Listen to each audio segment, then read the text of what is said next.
Le silence dans l'église était si profond qu'on entendait presque les battements de cœur. Les vitraux laissaient passer une lumière dorée, illuminant la robe blanche de Camille, la fiancée du millionnaire Adrien Delorme.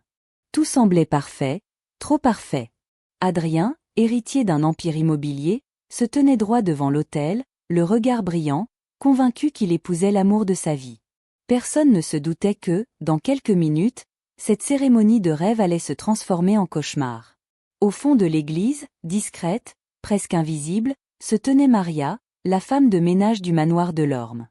Elle portait un simple manteau sombre, ses mains tremblaient légèrement.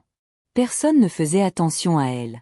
Après tout, qui remarquerait une femme de ménage lors d'un mariage aussi prestigieux? Pourtant, ses yeux ne quittaient pas Camille. Dans son regard, il n'y avait ni jalousie ni colère, mais une étrange détermination, mêlée à une profonde tristesse. Lorsque le prêtre commença à parler de fidélité et de vérité, Maria sentit son cœur se serrer. Elle se souvenait de tout. Des nuits passées à nettoyer en silence, des conversations qu'elle n'aurait jamais dû entendre, des secrets qui lui brûlaient la conscience. Chaque pas de Camille vers l'autel résonnait comme un mensonge de plus. Camille souriait, confiante, certaine que son passé resterait à jamais enfoui. Adrien, lui, ignorait que sa vie entière reposait sur une illusion soigneusement construite. Maria serra quelque chose dans sa poche, une preuve, une vérité capable de tout détruire. À cet instant précis, juste avant que le prêtre ne pose la question fatidique, Maria fit un pas en avant, et l'église entière retint son souffle. Si vous aimez ce genre d'histoire pleine de secrets et de révélations choquantes, pensez à liker la vidéo et à vous abonner à la chaîne pour ne rien manquer de la suite. Mais personne n'était prêt à ce que Maria allait révéler, et encore moins à la raison pour laquelle elle avait attendu ce moment précis pour parler. Maria avança encore d'un pas, le bruit discret de ses chaussures résonnant comme un coup de tonnerre dans l'église. Plusieurs invités se retournèrent, agacés par cette interruption silencieuse. Adrien fronça légèrement les sourcils, sans reconnaître immédiatement cette femme qu'il croisait pourtant chaque jour sans vraiment la voir. Camille, elle, sentit une froideur lui glacer la nuque. Elle connaissait ce regard. Elle l'avait déjà vu, autrefois. Le prêtre s'interrompit, surpris. « Madame, est-ce que tout va bien ?» demanda-t-il doucement. Maria ouvrit la bouche, mais aucun son ne sortit. Ses mains tremblaient davantage. Dans sa poche, l'objet semblait peser une tonne. Elle se demanda une dernière fois si elle devait se taire. Après tout, ce secret n'allait pas seulement briser un mariage, il allait détruire des vies. Camille se retourna enfin. Son sourire parfait se figea, comme un masque craquelé. Pendant une fraction de seconde, ses yeux trahirent la panique. Elle secoua imperceptiblement la tête vers Maria, un avertissement muet. Adrien remarqua ce geste, minuscule mais révélateur. Un doute s'insinua dans son esprit. Maria se rappela le premier jour où Camille était arrivée au manoir, élégante, charmante, avec cette voix douce qui cachait tant de calculs. Elle se rappela aussi la nuit où elle avait trouvé quelque chose dans le bureau d'Adrien, quelque chose que Camille ignorait qu'elle avait vu. Depuis ce jour, Maria dormait mal, hantée par la vérité. « Je dois parler », murmura-t-elle enfin. Sa voix, bien que faible, traversa l'église comme une lame. Un murmure parcourut l'assemblée. Adrien se tourna complètement vers elle, le cœur soudain lourd. Camille fit un pas en arrière, sa robe blanche froissant le sol. Elle savait que si Maria parlait maintenant, il n'y aurait plus de retour possible. Et Maria, les yeux brillants de larmes, sortit lentement de sa poche ce qu'elle gardait depuis trop longtemps, sans encore le montrer. Le temps sembla se figer. Maria tenait toujours l'objet caché dans sa main, serré si fort que ses jointures blanchirent. Adrien descendit une marche de l'autel, incapable de détourner les yeux d'elle. « Qu'est-ce que vous voulez dire ?» demanda-t-il d'une voix maîtrisée, mais tremblante. Autour d'eux, les invités retenaient leur souffle, fascinés et mal à l'aise à la fois. Camille tenta de reprendre le contrôle. Elle força un rire léger, presque convaincant. « Adrien, c'est ridicule. Cette femme travaille chez nous, elle est confuse. » La pression du moment, elle s'approcha de lui, posa une main douce sur son bras. Mais Adrien ne la regardait plus comme avant. Son regard cherchait une vérité qu'il n'avait jamais osé imaginer. Maria leva enfin les yeux vers Camille. « Vous m'avez dit que personne ne me croirait, » dit-elle d'une voix plus assurée. « Que je n'étais qu'une femme de ménage. Un frisson parcourut l'église. Camille pâlit, ses lèvres s'entr'ouvrirent sans qu'aucun mot ne sorte. Cette phrase venait de fissurer quelque chose de bien plus profond qu'un simple mensonge. Maria inspira profondément. Elle se souvenait de cette nuit-là, lorsque le manoir dormait, et qu'elle nettoyait le bureau après une réception.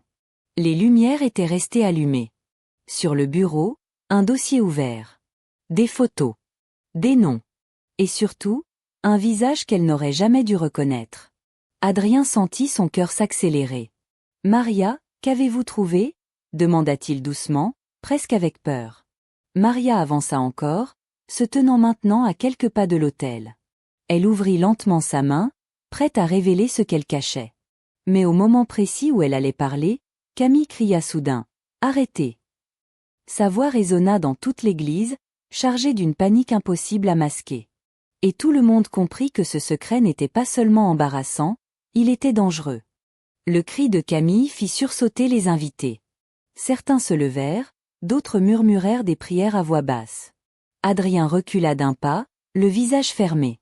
Ce cri n'était pas celui d'une femme injustement accusée, mais celui de quelqu'un acculé par la vérité. « Camille, qu'est-ce que tu caches ?» demanda-t-il enfin, la voix grave, chargée d'une déception naissante. Maria profita de ce silence lourd pour continuer. Elle tendit lentement la main, révélant une petite clé ancienne, rayée par le temps, attachée à une étiquette jaunie. « Cette clé, dit-elle, ouvre le coffre que vous gardez dans la cave du manoir. Celui que vous n'avez jamais ouvert, monsieur Delorme. » Adrien fronça les sourcils, surpris. Peu de gens connaissaient l'existence de ce coffre. Camille secoua la tête avec frénésie. « Ce n'est qu'un vieux souvenir sans importance, » lança-t-elle. Mais sa voix se brisa. Maria la fixa sans ciller. « Un souvenir ? Non. C'est là que vous cachez ce que vous êtes vraiment. » Maria raconta comment, plusieurs semaines plus tôt, elle avait été chargée de nettoyer la cave après des travaux. En déplaçant de vieux cartons, elle avait trouvé ce coffre poussiéreux. La clé était scotchée sous une étagère, comme si quelqu'un avait voulu s'en débarrasser sans jamais oser la jeter. Elle ne l'avait pas ouvert, pas encore. Mais ce qu'elle avait vu à l'intérieur du dossier posé juste à côté suffisait à lui glacer le sang. Adrien sentit un étau se refermer sur sa poitrine. « Quel dossier ?» demanda-t-il. Maria hésita, puis répondit lentement. « Un dossier avec votre nom, et un autre nom que vous n'avez jamais entendu. » Camille fit un pas en avant, les yeux brillants de colère et de peur mêlée. « Tu n'as pas le droit !» cria-t-elle à Maria. Mais Maria ne recula pas.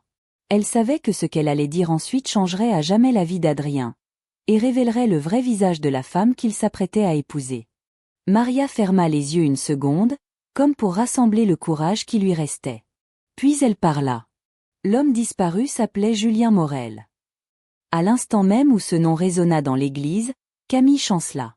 Elle s'agrippa au bord d'un banc pour ne pas tomber. Ce simple détail confirma à Adrien ce qu'il redoutait déjà, Maria disait la vérité. Adrien sentit une douleur sourde lui traverser la poitrine. Julien Morel. Ce nom, il l'avait déjà entendu, murmuré lors d'une dispute entre ses parents, étouffé aussitôt par un silence glacial. « Qui était-il pour moi ?» demanda-t-il, la gorge serrée. Maria le regarda avec compassion. « Votre oncle. Le frère aîné de votre père. » Un murmure d'horreur parcourut l'assemblée. Camille secoua la tête, les larmes aux yeux, mais son désespoir semblait calculé, presque théâtral. « Tu ne comprends pas, Adrien ? Je voulais te protéger, » sanglota-t-elle. Mais ces mots sonnèrent creux. Maria continua, implacable. Elle expliqua que Julien Morel était l'héritier légitime de la fortune familiale, jusqu'à ce qu'il disparaisse sans laisser de traces. Peu après, le père d'Adrien avait tout hérité. Et des années plus tard, Camille était entrée dans leur vie, comme par hasard, avec un passé soigneusement effacé. Adrien sentit la colère remplacer la peur. « Tu savais tout depuis le début, » dit-il à Camille. Elle baissa la tête. « Je devais m'assurer que personne ne cherche Julien.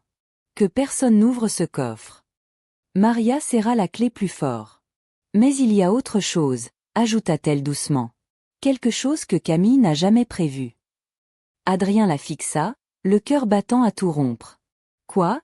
demanda-t-il. Maria inspira profondément. « Julien Morel n'est peut-être pas mort. Adrien sentit ses jambes faiblir. Le regard qu'il posa sur Camille n'était plus rempli d'amour, mais d'une incompréhension douloureuse. « Quel est cet autre nom » demanda-t-il, presque à voix basse, comme s'il craignait que la réponse ne l'achève. Maria serra la clé dans sa paume avant de répondre. « Parce que ce nom n'est pas seulement lié à vous. Il est lié à une disparition. » Un frisson parcourut l'assemblée. Les murmures devinrent plus insistants. Camille pâlit davantage, son maquillage parfait ne parvenant plus à cacher la peur qui creusait ses traits. « Elle ment », répéta-t-elle, mais sa voix manquait de force. Adrien remarqua alors quelque chose qu'il n'avait jamais vu auparavant, Camille évitait son regard. Maria poursuivit, chaque mot pesé avec soin. Elle expliqua comment, en feuilletant le dossier posé près du coffre, elle avait découvert des relevés bancaires, des contrats falsifiés, et surtout des coupures de journaux soigneusement conservées. Toutes parlaient d'un homme disparu mystérieusement plusieurs années plus tôt. Un homme dont le visage ressemblait étrangement à celui d'Adrien. « Ce n'est pas possible », murmura-t-il, le souffle court. Ses souvenirs se brouillaient. Des questions enfouies depuis l'enfance refaisaient surface. Pourquoi son père avait-il toujours refusé de parler de cette période? Pourquoi certaines dates ne coïncidaient-elles pas? Camille fit soudain un geste brusque vers Maria, comme pour lui arracher la clé. Deux invités s'interposèrent aussitôt.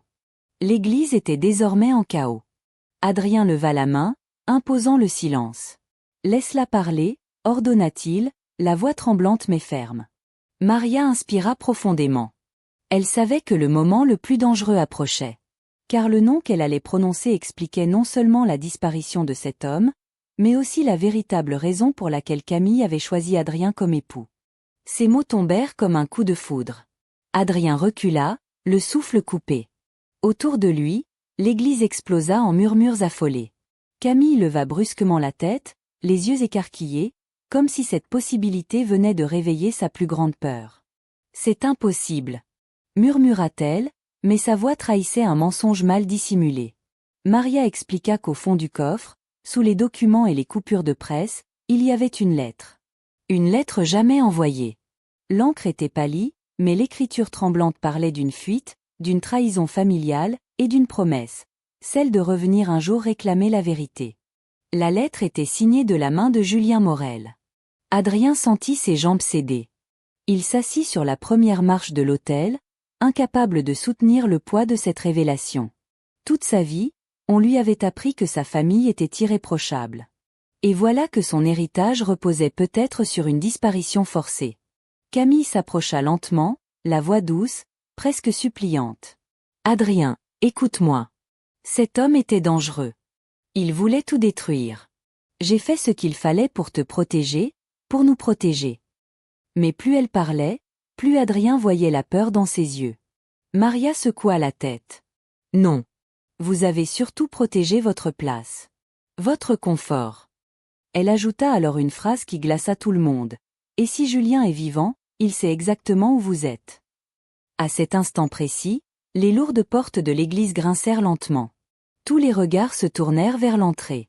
Une silhouette se dessina dans la lumière du jour, immobile, observant la scène. Adrien se leva d'un bond, le cœur battant à tout rompre, tandis que Camille pâlissait à vue d'œil. Personne n'osait respirer. La silhouette fit un pas en avant, puis un autre. Chaque mouvement semblait étirer le temps. Les invités se retournèrent sur les bancs, certains se levèrent, d'autres restèrent figés, incapables de détourner le regard. L'homme portait un manteau sombre, usé, comme s'il venait de très loin. Son visage était partiellement caché par l'ombre, mais quelque chose dans sa posture imposait le silence. Adrien sentit son cœur battre à ses tempes. Plus l'homme avançait, plus une étrange sensation l'envahissait, un mélange de peur et de reconnaissance instinctive. Camille, elle, tremblait de tout son corps. Ses mains s'agrippaient à sa robe blanche, qu'elle froissait nerveusement. « Ce n'est pas possible », répétait-elle à voix basse, comme une prière désespérée. Maria fixa la silhouette sans ciller.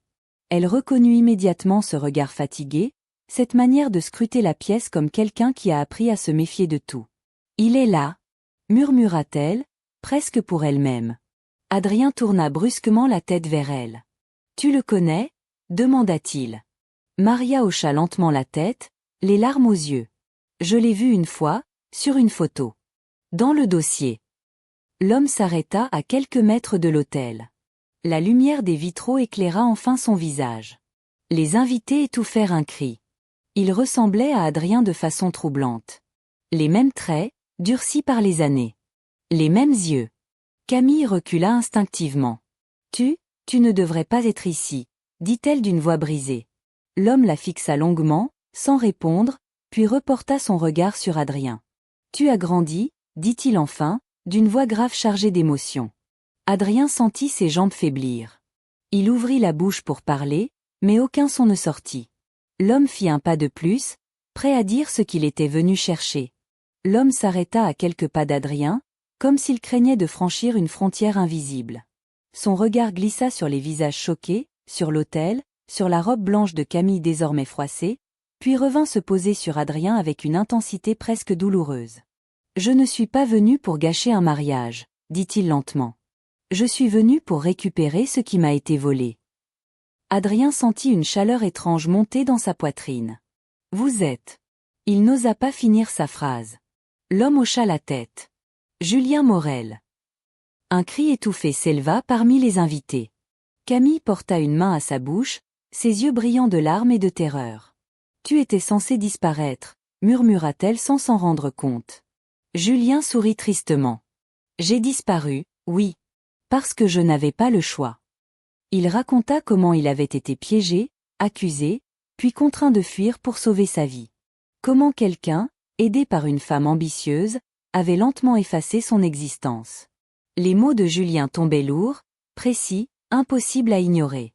Adrien sentit sa colère exploser. « Camille, dis-moi que ce n'est pas vrai, » implora-t-il. Elle le regarda enfin, vaincue. « Je voulais une vie que je n'aurais jamais eue sans toi, » avoua-t-elle, la voix brisée. Et Julien était un obstacle. Maria observa la scène en silence, le cœur serré. Elle savait pourtant que tout n'était pas encore révélé. Julien plongea la main dans sa poche et sortit un document plié. « Ce papier, dit-il, explique pourquoi elle voulait en m'empêcher de revenir. » Il s'approcha de l'autel, prêt à le déplier, sans encore le montrer. Julien posa le document sur l'autel sans l'ouvrir. Sa main resta dessus, comme s'il hésitait à libérer une dernière tempête. Adrien fixa le papier, conscient que sa vie entière pouvait basculer avec une simple page. « Qu'est-ce que c'est » demanda-t-il, la voix rauque. Julien le regarda droit dans les yeux. « La preuve que tout ce que tu possèdes aujourd'hui ne t'appartient peut-être pas. » Camille poussa un cri étranglé. « Ne le fais pas » supplia-t-elle, avançant d'un pas précipité. Les invités observaient la scène, tétanisés, certains filmant en cachette, d'autres priant à voix basse. Le prêtre, oublié, se tenait immobile, pâle comme la pierre. Julien expliqua que ce document avait été signé des années plus tôt, dans le plus grand secret. Un accord forcé, une falsification, un héritage détourné. Si ce papier est authentifié, ajouta-t-il calmement, l'empire de l'orme s'effondre. Et Camille perd tout. Adrien sentit une rage froide l'envahir. Tu savais, dit-il à Camille. Tu m'as aimé pour mon nom, pas pour moi. Elle s'effondra en larmes, incapable de nier. Maria, restée en retrait, observa Adrien avec inquiétude. Elle savait que cette vérité, une fois révélée, ne pourrait plus jamais être effacée. Julien inspira profondément, prêt à ouvrir le document. À cet instant précis, un bruit sec retentit dans l'église, le claquement d'une porte, suivi de pas pressés. Tous les regards se tournèrent vers l'entrée une nouvelle fois. Adrien serra les poings. Qui venait maintenant, et pourquoi ce moment semblait-il encore plus dangereux que tout ce qui avait été révélé jusque-là? Les pas se rapprochaient, rapides, désordonnés. La porte s'ouvrit brusquement, laissant entrer une rafale d'air froid et un homme en costume sombre, essoufflé.